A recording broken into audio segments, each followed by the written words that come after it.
যদি ভুল করে আমাদেরকে ক্ষমা করে দিতে বলো, বলো যে ঠিক আছে মা, ঠিক আছে, এরকম বলো, তাহলে ভালো লাগবে না কিন্তু।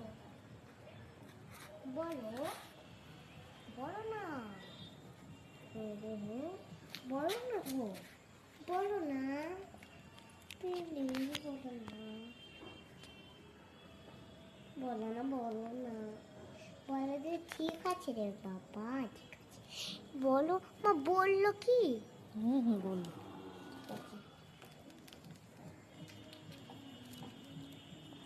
বলো দিবা তো? দিবা তো?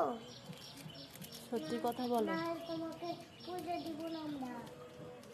বলো, বলো না, বলো না, বলো না, বলে দিয়েছে বা চলো, বা চলো। চলো।